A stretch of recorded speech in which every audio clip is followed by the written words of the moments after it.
रामदेव अग्रवाल एक successful stock market investor जिनका portfolio का नेटवर्थ 6000 करोड़ से भी ज्यादा है और इन्होंने अपने पोर्टफोलियो को 1700 गुना किया है over the last 30 years with the 28% compounded annual growth rate. Isn't that mind blowing. और इन्होंने अपने लर्निंग्स को भी ना बहुत ही अच्छे से शेयर किया है थ्रू वेरियस सोर्सेस, जैसे कि इनका wealth creation study reports release होता है हर साल थ्रू इन्हीं की कंपनी जो कि है मोतीलाल ओसवाल। और प्लस इनके इंटरव्यूज में इन्होंने कुछ ऐसे बातें किए हैं जहां पे हमें मल्टी बैगर फॉर्मूला मिलता है। इनके इंटरव्यूज में इन्होंने कुछ ऐसे मैट्रिक्स रिवील किए हैं, ऐसे कुछ क्वालिटीज रिवील किए हैं जिनसे हमें मल्टी बैगर फॉर्मूला मिलता है। और इस वीडियो में हम इसी मल्टी बैगर फॉर्मूला को डिकोड करने की कोशिश करेंगे। मैंने एक स्क्रीनर क्रिएट किया है इसी मल्टी बैगर फॉर्मूला को लेके, जहां पे रामदेव अग्रवाल जी के मैट्रिक्स को मैंने डिप्लॉय किया है। प्लस हम ये समझेंगे कि इस मल्टी बैगर फॉर्मूला का लॉजिक क्या है, कैसे हमें इसका यूज करना है, और इसी का यूज करके मैंने कुछ high potential next multibagger companies को ढूंढने की कोशिश किया है।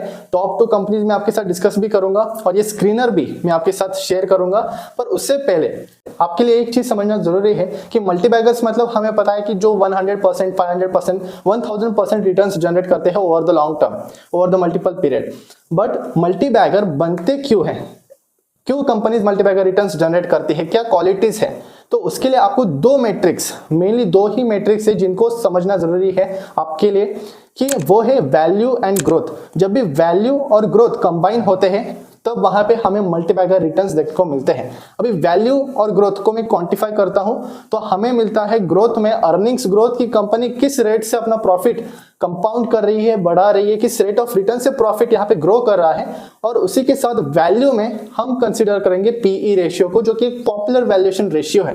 पीई रेशियो हमें बताता है कि हम कितना प्राइस पे कर रहे हैं अर्निंग्स के मुकाबले, रिलेटिव टू अर्निंग्स हम कितना गुना प्राइस यहाँ पे पे कर रहे हैं। अगर बहुत ही ज्यादा प्राइस हम पे कर रहे हैं रिलेटिव टू अर्निंग्स, इसका मतलब है कि वहां पे ओवर वैल्यूड है वो कंपनी।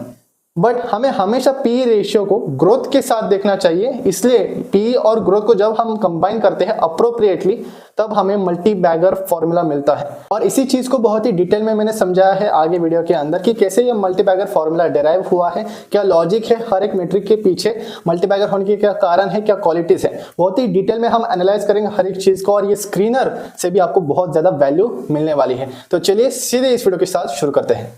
तो अभी हम सीधे डिकोड करते हैं रामदेव अग्रवाल जी का मल्टीबैगर फॉर्मूला कि क्या कहता है और क्या कुछ पैरामीटर्स मैट्रिक्स कंसीडर करते हैं रामदेव अग्रवाल जी, एंड कैसे हमें इनको समझना है, कैसे हम इस मैट्रिक को screener.in पर डाल के कैसे हम स्टॉक्स को पिक कर सकते हैं, एंड क्या मतलब है, क्या लॉजिक है इस पर्टिकुलर फॉर्मूला का। तो यहाँ पे रामदेव अग्रवाल जी मेनली 3 चीजों का ध्यान रखते हैं, ज्यादा इन 3 चीजों पर फोकस करते हैं, जो कि है पहला मैनेजमेंट इंटरेस्ट। जाहिर सी बात है मैनेजमेंट अगर ऑनेस्ट है, मैनेजमेंट प्रोमोटर्स का गेम में स्किन है, मतलब वहां पे इंटरेस्ट ज्यादा है, तो वो कंपनी अच्छी साबित हो सकती है क्योंकि प्रोमोटर्स का भी वहां पर इंटरेस्ट है। उसके बाद सेकंड पैरामीटर जो सबसे ज्यादा इंपॉर्टेंट है अकॉर्डिंग टू रामदेव अग्रवाल जी, वो है अर्निंग्स ग्रोथ और return on equity. Return on equity आपको बोलता है कि इक्विटी शेयर होल्डर्स फंड्स के ऊपर कंपनी कितना रिटर्न बना रही है, मैनेजमेंट कैसे यूटिलाइज कर रही है हमारा पैसा जो कि शेयर होल्डर्स ने दिया हुआ है, और उस पे कितना रिटर्न कमा रही है। तो रिटर्न ऑन इक्विटी अगर ये नंबर आपको 20% दिखाई देता है, इसका मतलब है कि 100 रुपए के शेयर होल्डर्स फंड्स के ऊपर 20 रुपए का रिटर्न कमाया है, सिंपल। उसके बाद जो तीसरा जो इंपॉर्टेंट पैरामीटर है वो आता है हमारा price to earning ratio, PE ratio, बहुत ही पॉपुलर वैल्यूएशन रेशियो है। इसका बहुत ही सिंपल मतलब है कि आप कितना प्राइस पे कर रहे हो कंपेयर टू द अर्निंग्स, कितना गुना प्राइस हम पे कर रहे हैं। तो इस 3 पैरामीटर्स के ऊपर ये पूरा जो मल्टीबैगर फॉर्मूला है ये फ्रेम किया हुआ है, और इसको मैंने screener.in पे अच्छे से टाइप ऑन किया है, जो कि आप देख सकते हो। सर्च क्वेरी के अंदर आपको आ जाना है screener.in पे, एंड यहाँ पे ये क्वेरी आपको दिखाई देगी। तो इस क्वेरी का मतलब समझते हैं क्या है और कैसे मैंने क्या क्या पैरामीटर्स डाले हैं, और यहाँ पे मैंने सारे मैट्रिक्स कवर किए हैं। पहली चीज हम फोकस करेंगे साइज के ऊपर, जो कि होती है मार्केट कैपिटलाइजेशन से हमें पता चलता है कि कंपनी क्या साइज है, कंपनी का लार्ज कैप है, स्मॉल कैप है, माइक्रो कैप वगैरह वगैरह। तो मार्केट कैपिटलाइजेशन का पहला क्राइटेरिया डालेंगे हम, 500 करोड़ के ऊपर होना चाहिए मार्केट कैपिटलाइजेशन।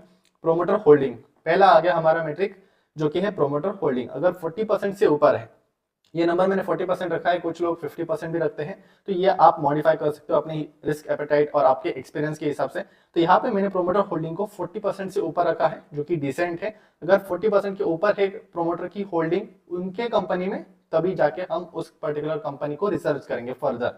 उसके बाद आता है रिटर्न ऑन इक्विटी, जो कि दूसरा सबसे इंपॉर्टेंट पैरामीटर है, जो कि होना चाहिए 25 के ऊपर। रामदेव अग्रवाल जी हमेशा कहते हैं कि रिटर्न ऑन इक्विटी 25 के ऊपर अगर है, ये मिनिमम होना चाहिए, 25 के ऊपर है तो ही वो डिसेंट है। मतलब वहां पे 100 रुपए का अगर शेयर होल्डर का कैपिटल है, फंड्स है, उसके ऊपर 25 रुपीज कंपनी जनरेट कर पा रही है। एंड यहाँ पे रिटर्न ऑन इक्विटी के साथ साथ ये भी देखना जरूरी होता है कि कंपनी उस प्रॉफिट्स को रिटेन कर रही है या नहीं, और उसी के वजह से यहाँ पे कंपाउंडिंग के वजह से और ज्यादा कंपनी के ग्रोथ चांसेस बढ़ते हैं। वो हम कंपनी जब हम देखेंगे, मैंने कुछ कंपनी सिलेक्ट किए हैं इस स्क्रीनर के आधार पर, उन कंपनीज को बेसिक एनालाइज करते वक्त मैं आपको समझाऊंगा कि क्या क्या चीजें देखनी है हमें। उसके बाद आपको प्रॉफिट ग्रोथ डालना है, अर्निंग्स ग्रोथ 25% के ऊपर होना चाहिए। 25% ये नंबर बहुत ज्यादा इंपॉर्टेंट है। मिनिमम 25% के ऊपर अगर अर्निंग्स ग्रोथ रहा है कंपनी का रिसेंटली, ये रिसेंट क्राइटेरिया है, तो वो कंपनी अच्छी अभी ग्रोथ कर रही है, ग्रोथ फेज में है। तो 25% is important. Then sales growth अब 20% का होना चाहिए। सेल्स ग्रोथ प्रॉफिट ग्रोथ से इसलिए मैंने कम रखा है, इससे हमें प्राइसिंग पावर का इंडिकेशन देखने को मिलता है। तो यहाँ पे 20% मैंने रखा है। फिर price to earning ratio, important criteria third, valuation, कि प्राइस टू अर्निंग रेशियो हमेशा अर्निंग्स ग्रोथ के कम होना चाहिए। और यहाँ पे बहुत ज्यादा इंपॉर्टेंट है, रिटर्न ऑन इक्विटी और अर्निंग्स ग्रोथ दोनों भी 25 के ऊपर है। एंड यहाँ पे प्राइस टू अर्निंग जो मल्टीपल है वो 25 से कम होना चाहिए। इसका मतलब है कि वहां पे आर्बिट्राज है वैल्यू के अंदर, और यही चाहिए, यही इंपॉर्टेंट चीज है। ये आपको समझना आपके लिए बहुत ज्यादा जरूरी है कि जहाँ पे भी प्राइस टू अर्निंग, जो लोग यहाँ पे मार्केट परसेप्शन है वो पेसिमिस्टिक हो उस पर्टिकुलर स्टॉक को लेके, वहां पे ग्रोथ को इग्नोर किया जा रहा है। बट वहां पे अगर हम ध्यान देते हैं उस कंपनीज के ऊपर, तो ऐसे ही कंपनीज अनडिस्कवर्ड मल्टी बैगर साबित होते हैं। तो ऐसे कंपनीज पे फोकस करना जरूरी है जहाँ पे प्राइस टू अर्निंग रेशियो 25 से कम हो, जो कि अंडर वैल्यूड हो, और अर्निंग्स ग्रोथ यहाँ पे 25 से ज्यादा हो। तो ग्रोथ रेट पी मल्टीपल से ज्यादा है, तभी जाके हमें पी री रेटिंग और ईपीएस अर्निंग्स ग्रोथ भी बढ़ता हुआ दिखाई पड़ता है। फिर उसके बाद एवरेज रिटर्न ऑन इक्विटी 5 साल का, ये कंसिस्टेंसी, इसके बाद मैंने सारे कंसिस्टेंसी के लिए ये रेशियोज टाइप ऑन किए हैं। जैसे कि आप देख सकते हैं कि रिटर्न ऑन इक्विटी 5 साल का मैंने लॉन्ग टर्म लिया है, 10% के ऊपर होना चाहिए। फिर प्रॉफिट ग्रोथ 5 साल का यहाँ पे 15% के ऊपर होना चाहिए। ये कंसिस्टेंसी को मेंटेन करने के लिए ये रेशियोज हमें एड ऑन करने हैं, क्योंकि according to Ramdev Agrawal ji historical performance भी कंपनी का ठीक ठाक होना चाहिए। तो यहाँ पे हिस्टोरिकल परफॉर्मेंस डिसेंट रहने के लिए, कंसिस्टेंसी बनाए रखने के लिए, यहाँ पे मैंने आपको एवरेज रिटर्न ऑन इक्विटी 5 साल का 10 के ऊपर रखना है, जो कि कंपनी 5 साल से 10% के ऊपर कंसिस्टेंटली आरओई बना रही है एंड धीरे धीरे ग्रो कर रही है। एंड प्रॉफिट ग्रोथ 5 साल का 15% के ऊपर होना चाहिए। फिर डेट टू इक्विटी भी एक इंपॉर्टेंट क्राइटेरिया है कि डेट जो है कंपनी का वो ज्यादा ना हो, क्योंकि आरओई कभी कभार जब डेट ज्यादा लेती है कंपनी तो उसके कारण भी आरओई इन्फ्लेट होता है, आरओई का नंबर बढ़ जाता है। तो डेट के वजह से आरओई का नंबर नहीं बढ़ना चाहिए, दैट्स अ रॉन्ग थिंग। ये 2 पॉइंट एनालिसिस में हम पढ़ते हैं कि आरओई मेजरली 3 रेशियोज का कॉम्बिनेशन होता है। वो 3 रेशियोज बेसिकली होते हैं profit margin, asset turnover ratio, और उसके बाद आता है हमारा फाइनेंशियल लेवरेज, जो कि है डेट टू इक्विटी। इसमें ज्यादा आपको डीप डाइव अभी नहीं करने की जरूरत है, बहुत ही सिंपल है कि डेट कंपनी के ऊपर कम होना चाहिए एंड आरओई कंपनी का जो शेयर होल्डर्स के ऊपर रिटर्न बन रहा है वो ज्यादा होना चाहिए। सिंपल लॉजिक के साथ सोचो अभी फिलहाल। फिर डेट टू इक्विटी 1.5 आपको करना है। प्लेज परसेंटेज 5 के नीचे होना चाहिए, हमें रिस्की कंपनीज नहीं चाहिए जहां पे प्रोमोटर्स ने प्लेज कर रखा हो अपना शेयर होल्डिंग। इतना आपने करने के बाद आई होप कि आपको ये सभी क्राइटेरिया समझ में आए होंगे। अभी हम डिटेल में समझेंगे कि कौन से कंपनीज को मैंने सिलेक्ट किया है। तो इससे मुझे 2 कंपनीज अच्छे मिले हैं इस पर्टिकुलर लिस्ट से। लिस्ट काफी छोटी है, 1 से 6 स्टॉक, टोटल 6 स्टॉक्स आपके सामने आए हैं। अभी पहले जानते हैं कि किन कंपनीज को अवॉइड करना है, ये जानना जरूरी है। अवॉइड ऐसे कंपनीज को करना है जिनका अभी अभी आईपीओ आया है, जिनका हिस्टोरिकल डाटा नहीं है, जो कि कंपनीज का हिस्टोरिकल डाटा नहीं है, उनको हम हटा देंगे। जैसे कि यहाँ पे फ्लेयर राइटिंग जो स्टेशनरी कंपनी है, पेन्स वगैरह बनाती है, ये, फिर विष्णु प्रकाश, इनका भी आईपीओ अभी हाल ही में ही आया था। तो जिनका हिस्टोरिकल डाटा नहीं है 5 साल का, उनको हम हटा देंगे। एंड यहाँ से हम फिर रिसर्च करेंगे इंडिविजुअल कंपनीज पर जाके। तो यहाँ पे मैंने ऑलरेडी रिसर्च कर लिया है आपके लिए, आप भी खुद से कर सकते हो।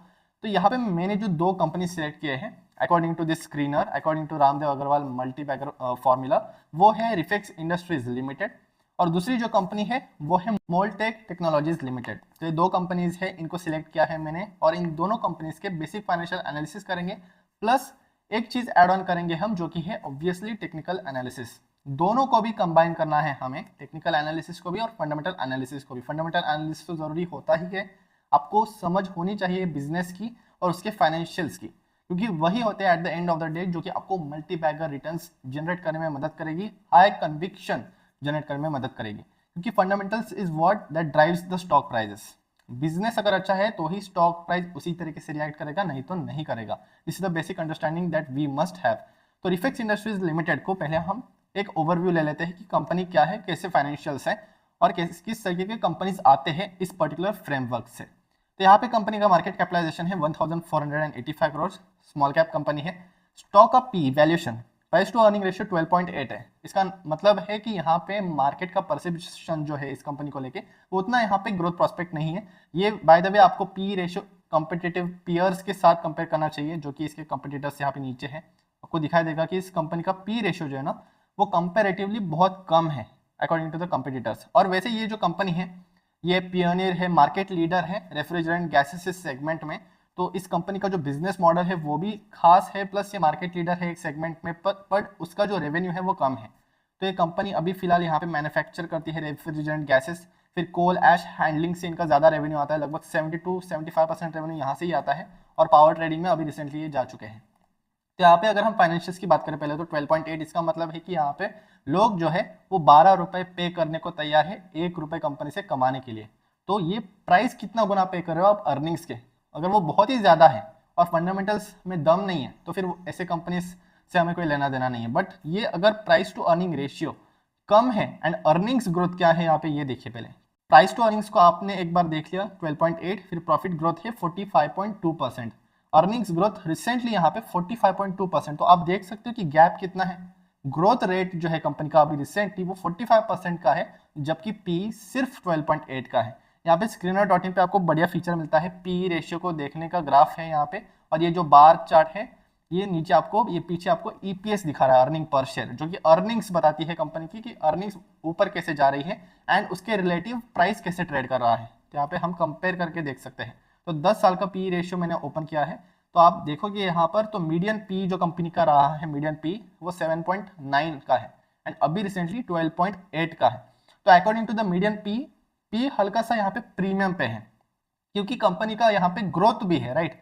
तो आपको कभी भी अगर स्टॉक पी को देखना है कि ये जस्टिफाइड है या नहीं, तो उसके लिए आपको हमेशा ग्रोथ को कंपेयर करना है पी के साथ। अगर वहां पे ग्रोथ ज्यादा है, ग्रोथ रेट ज्यादा है पी के मुकाबले, देन ऑब्वियसली ये पी जस्टिफाइड है। ओके, तो ये बेसिक सा आपको पता होना चाहिए। तो यहाँ पे पी रेशियो 15.8 के पास है और यहाँ पे पोटेंशियल भी बहुत है, अर्निंग पर शेयर कंटिन्यूसली ऊपर बढ़ रहा है। यहाँ पे आरओसी अगर देखोगे तो ये भी रिटर्न ऑन कैपिटल एम्प्लॉयड 48 के पास है, और आरओई अगर रेशियो आप देखोगे तो वो 46.6 के पास है।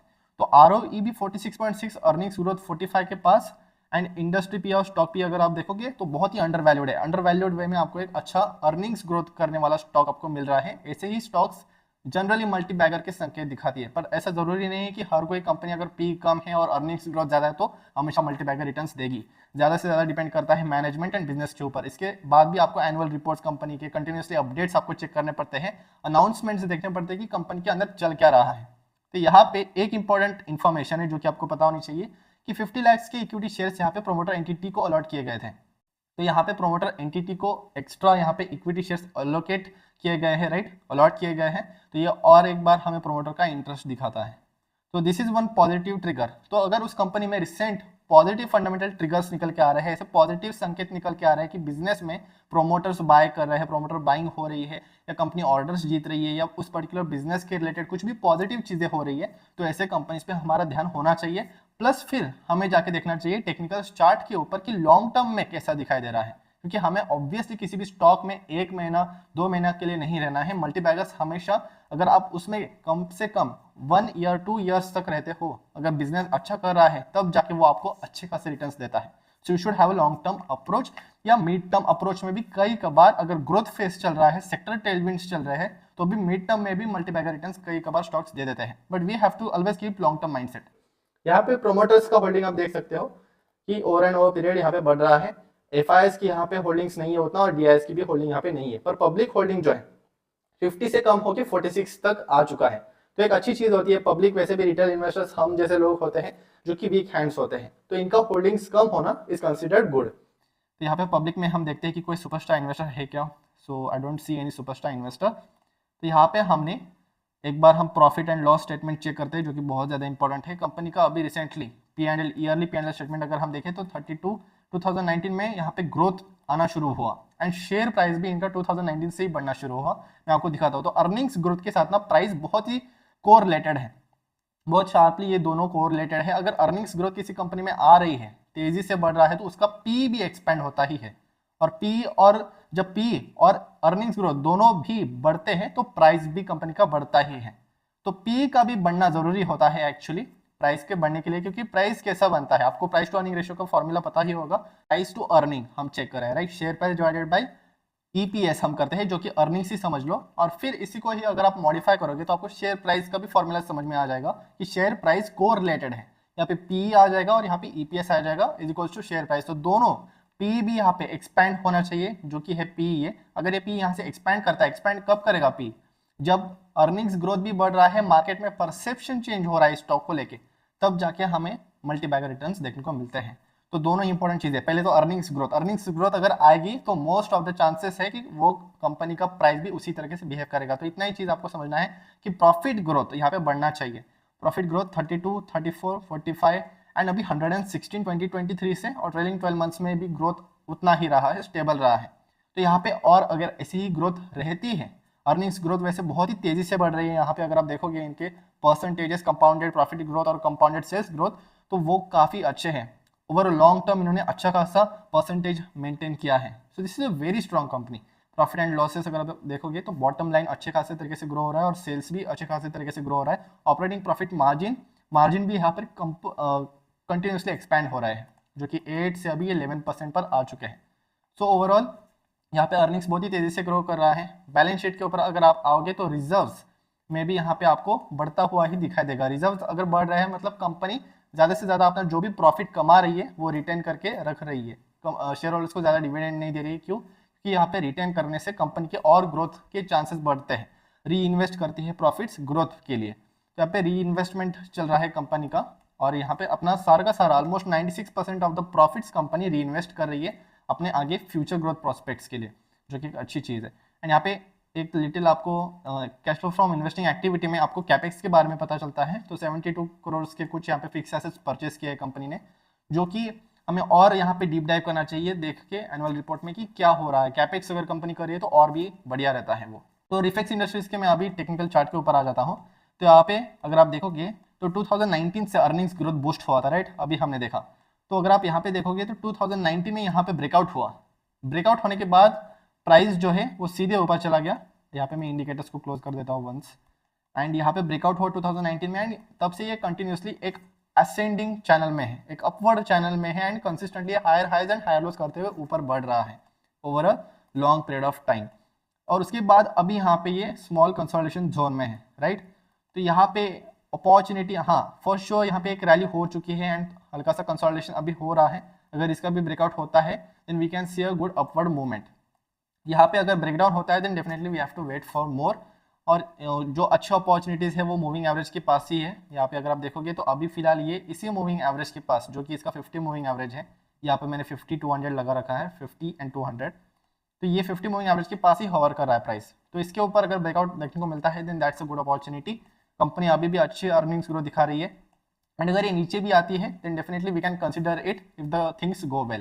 तो रिफेक्स इंडस्ट्रीज का अगर आप देखोगे मोटा मोटा तो यहाँ पे अच्छे से ब्रेकआउट कर करके ये ऊपर जा रहा है, एंड अभी और यहाँ पे सेम पैटर्न्स का फॉर्मेशन कर रहा है जो कि पिछले बार किया था। यहाँ पे कंसोलिडेशन पीरियड और अगर ज़्यादा रहेगा तो और अच्छा रहेगा। यहाँ पे जितना कंसोलिडेशन पीरियड बड़ा रहेगा उतना ही यहाँ पे पोटेंशियल भी बड़ा रहेगा। रिफेक्स इंडस्ट्रीज की बात हो गई है, राइट। आपको एक आइडिया आ चुका है कि कैसे पी और ROE और प्रोमोटर का होल्डिंग, जो ये मैनेजमेंट इंटरेस्ट है, कितना ज़्यादा इंपॉर्टेंट है। उसके साथ ही फंडामेंटल ट्रिगर्स को भी हमें देखना चाहिए। अभी आते हैं हमारी दूसरी, जो कि लास्ट कंपनी है जो कि मैंने सिलेक्ट किया है इस लिस्ट से, वो है मोल्टेक टेक्नोलॉजीज लिमिटेड, जो कि इंजीनियरिंग सर्विसेज प्रोवाइड करती है। तो पहले तो इस कंपनी को मैं यहाँ पे टाइप करता हूँ एंड सर्च करता हूँ। मोल्टेक टेक्नोलॉजीज लिमिटेड एक स्मॉल कैप कंपनी है। अभी फिलहाल सिर्फ 516 करोड़ का मार्केट कैपिटलाइजेशन है। इस कंपनी के भी फाइनेंशियल बहुत ही ज़्यादा इंटरेस्टिंग है। पहले तो पी यहाँ पे आपको दिखा देगा 16.4 का है, राइट। 16.4 का है। इससे ज़्यादा क्या है, ग्रोथ रेट है क्या? बिल्कुल है। प्रॉफिट ग्रोथ जो हो रहा है वो 32.1% से हो रहा है, और पिछले 5 साल का जो प्रॉफिट ग्रोथ रहा है ईयर ऑन ईयर वो भी 39.5% से रहा है। मतलब कंपनी का जो वैल्यू है यहाँ पे आर्बिट्राज देखने को मिल रहा है, मतलब गैप देखने को मिल रहा है। कंपनी का अर्निंग्स तो यहाँ पे बहुत ही तेजी से ग्रो कर रहा है, 39% से ग्रो कर रहा है। 39% से मतलब इसका मतलब क्या होता है, मैं ठीक से समझाता हूँ। अगर मैं यहाँ पे कैलकुलेटर लेके 72 डिवाइडेड बाय 39.5 जो कि हम 40 ले लेते हैं अप्रोक्स, तो यहाँ पे 1.8 आ रहा है नंबर। इस नंबर का मतलब ये है कि ये 1.8 ईयर्स का समय लेगा आपके ये प्रॉफिट्स को डबल करने के लिए। तो यहाँ पे 72 एक मैजिक नंबर है, एक्चुअली वॉरेन बफेट ने कोट किया हुआ है, आपको भी पता ही होगा कि यहाँ पे 72 डिवाइडेड बाय रेट अगर आप करते हो तो आपको इससे पता चलता है कि कितने समय में आपका पैसा डबल हो सकता है, या पर्टिकुलर जो भी पैरामीटर है, मेट्रिक है, प्रॉफिट से वो डबल हो सकता है। यहाँ पे अगर प्रॉफिट ग्रोथ, अर्निंग्स ग्रोथ 25% का है लगातार, तो 25% से अगर कोई कंपनी ग्रो कर रही है, इसका मतलब है कि हर 3 साल में वहां पे पैसा डबल हो रहा है। तो उसी तरीके से शेयर प्राइस भी रिएक्ट करेगा, राइट। तो ये सिंपल लॉजिक हमें यूज करना है। तो यहाँ पे प्रॉफिट ग्रोथ बहुत ही ज्यादा है, 40% के पास है, और स्टॉक पी केवल 16 है, राइट। इसका हाफ से भी कम है ये एक्चुअली। तो यहाँ पे एक बहुत अपॉर्चुनिटी है। ROCE एंड ROE दोनों भी आप देख सकते हो ओवर एंड अबाउट 30% के ऊपर है। प्रॉफिटेबल है कंपनी। ऑपरेटिंग प्रॉफिट मार्जिन 30% के पास है, एंड नेट प्रॉफिट मार्जिन 20% के पास है, जो कि यहाँ पे प्राइसिंग पावर हमें बताती है इस कंपनी के अंदर। प्रॉस ही है कंपनी के, कॉन्स नहीं है। यहाँ पे अगर आप प्राइस देखोगे अभी बहुत करेक्ट हो चुका है। टेक्निकली भी यहाँ पे बहुत अच्छी अपॉर्चुनिटी आ रही है लॉन्ग टर्म के लिए। Long term means for a momentum, for 1-2 years के लिए यहाँ पे एक अच्छी अपॉर्चुनिटी आ रही है, जो कि मैं आपको चार्ट के ऊपर बताऊंगा थोड़ी देर में। पी रेशियो जो है कंपनी का, वो यहाँ पे बहुत ही मतलब नीचे गया है। यहाँ पे पी पहले 30 के आसपास रहा करता था, जहाँ पे अर्निंग्स भी कंपनी की अच्छी खासी थी, बट यहाँ पे अभी प्राइस जो है वो पी जो है वो नीचे आ चुका है करेक्शन के कारण। तो यहाँ पे अभी ये 16.9 के पास है, जो कि अपने मीडियन पी से भी कम है। अंडर वैल्यूड का सिग्नल है एक्चुअली। तो यहाँ पे रेशियोज जो है वो भी अच्छी खास है। इंटरेस्ट कवरेज रेशियो 43.5 है। इंटरेस्ट कवरेज रेशियो मतलब कितने बार ये अपना इंटरेस्ट पे कर सकती है through out it's operating income. तो ये बेसिक रेशियोज होते हैं। मैं फाइनेंशियल्स का सीरीज लाने वाला हूँ, जहाँ पे मैं A to Z फंडामेंटल्स के बारे में बात करूंगा। तो ये सीरीज में लाऊंगा आपके लिए जरूर, जहाँ पे मुझे आपको बताना है, शेयर करना है मेरे लर्निंग्स आपके साथ। तो जरूर मेरे चैनल के साथ जुड़े रहिए, बहुत कुछ हम वैल्यूएबल डिस्कस करने वाले हैं आगे जाके। यहाँ पे नेट प्रॉफिट्स कंपनी के अगर आप देखोगे तो रिसेंटली ही यहाँ पे ग्रोथ आ रही है। ग्रोथ कब से आ रही है वो देखो। यहाँ पे एक बार डबल हुआ प्रॉफिट 2019 में, एंड देन आफ्टर दैट 13 से 29 एंड 29 से 32, अभी ट्रेलिंग 12 मंथ्स में भी ग्रोथ 32% एंड 21% का आ रहा है। ट्रेलिंग 12 मंथ्स मतलब अभी इस साल में कितना ग्रोथ हुआ। रिटर्न ऑन इक्विटी भी over a long period of time इन्होंने 20% के ऊपर रखा है, मतलब मैसिव वेल्थ क्रिएट किया है शेयर होल्डर्स के लिए। ये शेयर होल्डर्स का एक्चुअली वैल्यू यहाँ पे ऐड कर रही है या नहीं कंपनी, या आपको return on equity and ROIC से पता चलता है। बैलेंस शीट पे अगर आप रिजर्व्स भी देखोगे तो कंपनी के रिजर्व्स साल दर साल यहाँ पे बढ़ते ही जा रहे हैं। फिक्स एसेट्स भी बढ़ रहे हैं, मतलब कंपनी यहाँ पे ग्रोथ के लिए इन्वेस्ट कर रही है। एंड यहाँ पे कैश फ्लोज पे अगर आप देखोगे तो cash flow from operating activity, actually cash भी यहाँ पे जनरेट कर रही है कंपनी नेट प्रॉफिट के साथ। ये जो नेट प्रॉफिट है ये एक्चुअल कैश में आ रहा है। तो 17-15 आप देख सकते हो। तो CFO भी ठीक है। CFO मतलब cash flow from operating activity, actual में बिजनेस ऑपरेशन से कैश आ भी रहा है या नहीं, ये आपको cash flow from operating activity बताता है। तो यहाँ पे आपको मोटा मोटा ये समझ में आ रहा होगा कि ये सिर्फ 3 मैट्रिक्स से आपको कितने क्वालिटी बिजनेस मिल सकते हैं। और वो जो ये फॉर्मूला है रामदेव अग्रवाल जी का, जो मल्टीबैगर फॉर्मूला है, ये आपको बहुत मदद करेगा over a long period of time. इसको अगर आप यूज करोगे, मॉडिफिकेशन भी कर सकते हो अपना, और बुक्स जो भी आपका नॉलेज है उससे आप मॉडिफिकेशन करके देख सकते हो कि कितने अच्छे स्टॉक्स आपको मिल सकते हैं। ये 3 मैट्रिक्स है। पी अर्निंग्स ग्रोथ कंपनी की, जहां पे आपको वैल्यू आर्बिट्राज मिलेगा, एंड उसके बाद कंपनी का management interest, and profit growth, earnings growth, ये क्या अर्निंग्स ग्रोथ है कंपनी की। तो अभी हम आते हैं इस कंपनी के चार्ट के ऊपर, जो कि है टेक्निकल एनालिसिस करते हैं हम मोल्टेक टेक्नोलॉजीज लिमिटेड की।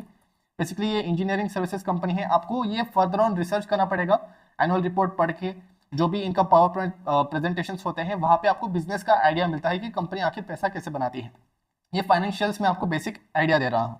तो ये रहा मोल्टेक टेक्नोलॉजीज लिमिटेड का चार्ट। वीकली टाइम फ्रेम पे मैंने चार्ट को ओपन किया है। लॉन्ग टर्म व्यू अगर लेंगे तो क्लियरली आपको समझ में आएगा कि 2018 से लेकर यहाँ पे एक रेजिस्टेंस हुआ करता था, जिसका मल्टी अब ब्रेकआउट हुआ 2022 में। ब्रेकआउट होने के बाद कंपनी ने बहुत ही अच्छी तरीके से रैली दिखाई। ऑब्वियसली कंपनी के फंडामेंटल्स अच्छे हैं, तो ये रैली होना एक ऑब्वियस सी चीज़ है। उसके बाद यहाँ पे टॉप करने के बाद जिस रेट से ये गिरा है, ये आप देख सकते हो, बहुत ही स्ट्रांगली ये नीचे गिरा है प्राइस। एंड इसका अगर आप आपको रीजन फाइंड आउट करना है, तो आप announcements and recent news article भी पढ़ सकते हो कि यहाँ पे कंपनी में आखिर हो क्या रहा है। यहाँ पे अनाउंसमेंट्स आपको चेक करना जरूरी है, और यहाँ पे कंपनी ने कॉन कॉल्स भी प्रोवाइड किए हैं कि क्या क्या हुआ है, एंड यहाँ पे और कंपनी क्या करने वाली है, फ्यूचर ग्रोथ प्रॉस्पेक्ट्स क्या है, आपको कौन कौन नोट से पता चलते हैं। अभी हम हालांकि चार्ट पे आते हैं तो यहाँ पे लगभग 53% से प्राइस करेक्ट किया है, जैसे कि आप यहाँ पे देख सकते हो। एंड जो मल्टी ईयर ब्रेकआउट लेवल था, जो ट्रेंड लाइन है, वो 150 एंड 140 के जोन के आसपास आ रहा है। तो ये जोन बहुत ही ज़्यादा इंपॉर्टेंट होने वाला है, जहाँ पे फंडामेंटली भी पी रेशियो और अर्निंग्स ग्रोथ ठीक ठाक वैल्यूएशन बता रही है। कंपनी यहाँ पे अंडर वैल्यूड जोन में है, प्लस यहाँ पे सपोर्ट लेवल टेक्निकल एनालिसिस से हम हमारे एंट्रीज को बेटर कर सकते हैं, इसलिए ही हम टेक्निकल एनालिसिस का इस्तेमाल करते हैं। पर टेक्निकल एनालिसिस किन कंपनीज में इस्तेमाल करना है, उसके लिए आपको फंडामेंटल्स का सपोर्ट लेना पड़ता है, ये बहुत ज़्यादा इंपॉर्टेंट है। तो यहाँ पे मोल टेक्नोलॉजीज लिमिटेड का जो अप्रोप्रिएट लेवल है वो 150 टू 140 है। यहाँ पे आप देख सकते हो, यहाँ पे मैसिव अपॉर्चुनिटी आ सकती है, राइट।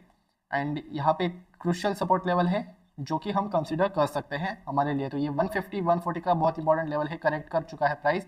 यहाँ पे 4 इयर्स का ब्रेकआउट हुआ था, ब्रेकआउट होने के बाद अच्छी रैली दिखाई एंड अभी ये नीचे आ रहा है प्राइस। तो यहाँ पे एक स्ट्रॉन्ग सपोर्ट क्रिएट अगर ये करता है, देन हम यहाँ पे कंसीडर कर सकते हैं स्टॉक को, and we can hold it as per the company's financial performance. Okay, quarter on quarter हम ट्राई कर सकते हैं कि कंपनी कैसे फाइनेंशियली परफॉर्म कर रही है।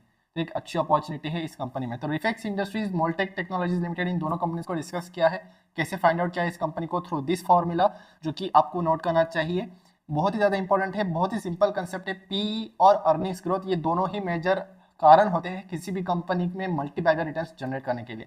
तो ये दोनों को अगर आप अच्छे से समझ लेते हो, एक आर्टिकल मैं आपको सजेस्ट करना चाहूँगा जो कि मैं खुद पढ़ रहा था यहाँ पे, एक प्राइम इन्वेस्टर पे ये एक आर्टिकल है जहाँ पे बहुत ही अच्छे तरीके से फैक्टर्स यहाँ पे डिस्कस किया हुआ है कि किन फैक्टर्स के कारण क्या क्या होता है कंपनी में, कब मैसिव अपॉर्चुनिटी खड़ी होती है। फंडामेंटल्स आर्टिकल है, पी रेटिंग क्या है ये आपको डिटेल में समझना चाहिए एक्चुअली।